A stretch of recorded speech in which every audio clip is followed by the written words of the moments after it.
Hey, how's it going, everyone? So what am I working on now? Well, I've got that 2009 Chevy Malibu, the one that on the road test, it wound up dying on me just as I got to the shop. It had a lack of power and everything else. I put a fuel gauge on it and I had no pressure. So we wound up doing the fuel pump. Now, I was making a video on it, and I don't know what happened.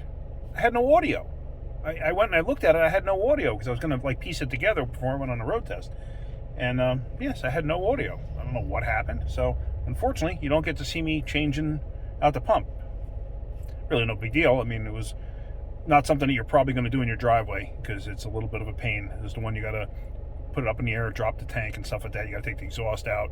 And I could say one thing, the filler neck that goes basically, or the hose that goes from the filler neck to the tank, they put it in such a spot, it's not fun to get to.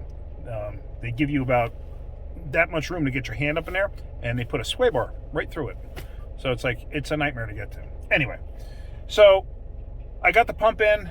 It's up and running. I cleared the codes out. I drove it up to the church.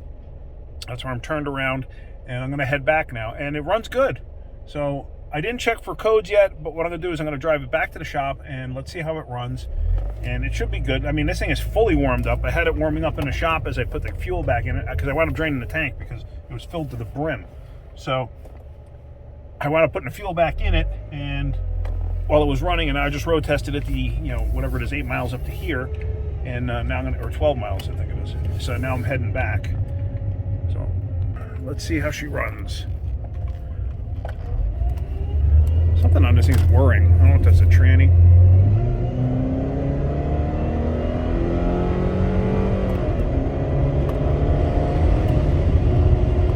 But I mean, she runs fine. She runs really good.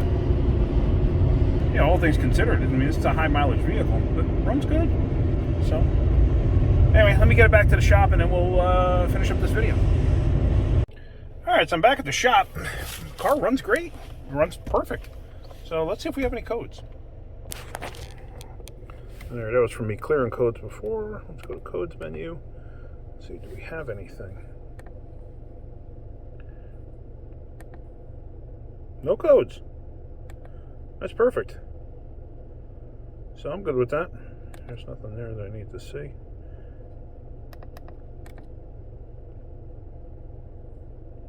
Perfect. All right, I'm good with that. Hello. Oops. Sorry, my bad. Exit. All right, so I'm good with that. I'm happy with that. Yeah, there's really nothing else there. So it turns out all in all, it was the fuel pump. I mean, other codes are probably going to come back. I don't know which ones, but we're going to find out. Obviously, fuel pump's not going to cause a cam correlation or cam code for the actuator. It's not going to cause any of that, but it can cause, lean codes. I don't know. It's probably not going to cause a cat efficiency code, although if it's skewing the upstream reading, it can create some weird issues. And I've seen just O2 sensors cause cat efficiency codes, so anything's possible. So we're going to let it go with this for right now, but it runs fantastic, so I'm happy with it. Let's see, anything else? Oh yeah, not this vehicle, another vehicle, Ford Explorer with a 4-liter with the single overhead cam, whatever year that is, 05-ish. Anyway, guy came in here when I first started here at this shop. I was here maybe a month, so that's a year and a half ago. Guy came in, had it towed in, and it blew a head gasket or something along those lines. It was building up pressure in the cooling system, and it was spewing out, and it had stink to it, and had smoke out the tailpipe, the whole 9 yards. Thing had 180,000 miles on it. Told him, probably blew a head gasket or something like that. So he's like, okay, well, how much to do a head gasket? No, I'm not doing a head gasket, not on this motor. If any of you are familiar with that motor, one timing chain for one head is in the front, the other timing chain for the other head is in the back. Yeah, it's in the back of the motor. To do heads on it, you have to pull the motor out. You don't have a choice. Especially if you could do the left head, the driver's side head, you can do it in vehicle. To do the right side head, unless somebody's figured out a way to get there and hold the chain and everything else at the back side of the motor, you got to pull the motor out. So anyway, we told him we wouldn't do that. If you want to fix this thing, you really should put a motor in, especially with that kind of mileage. Don't recommend doing it. Well, he tells us he found a shop that'll do the head gaskets. We don't recommend it.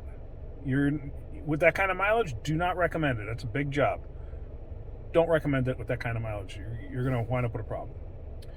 So anyway, he takes the car and he tows it up to the other shop. They pull the engine out to do the head gaskets. The owner of the shop apparently passed away in the process. So now his truck is sitting there all apart. One of the guys who had worked there, because they closed the shop down, one of the guys who worked there finished a job up at his house, apparently. 8 months later. So he gets his truck back 8 months later, and he says, oh, the guy said there was nothing wrong with the head gaskets. Okay, so what was wrong with it? Well, he put it all back together, and now it's fine.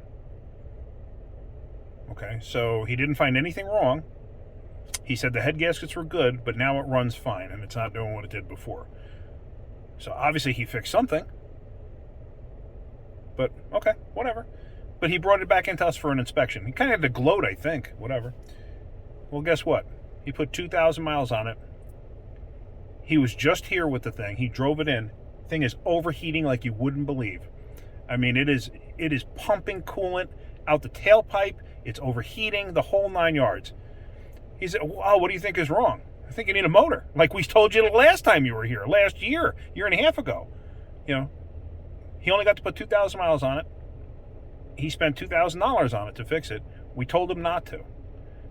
Kind of a case of, I wanted to say, told you so, but you didn't want to listen.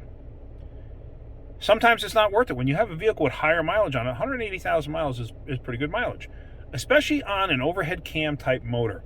Unless you're going to pull it apart and actually have the whole thing machined, I don't recommend doing head gaskets on stuff like that.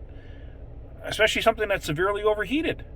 Severely overheated. How do you know the block's not warped or whatever? I bet you anything, because they sent the heads out, he said they shaved the heads. Okay, they milled the heads.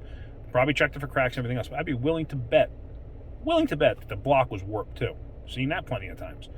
So, if you don't check it, things happen. So, and I bet you anything that's what happened, and now he's got that problem all over again. So now he decided he's not going to put any more money into it. Well, gee, you shouldn't put $2,000 in the first place. And he was out of his truck for 8 months.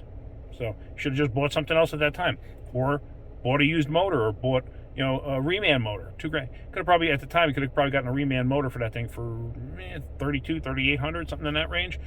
So he would have probably spent 2.5 times the amount of money, but he would have had a relatively new motor, or a reman motor with a guarantee, warranty, whatever. But anyway, it's neither here nor there. Just thought I'd share that with you. All right, guys. So that's it for this video. If you're getting something out of my videos, hit that like button. If you could, please subscribe. All right, guys. Have a great day. Keep wrenching.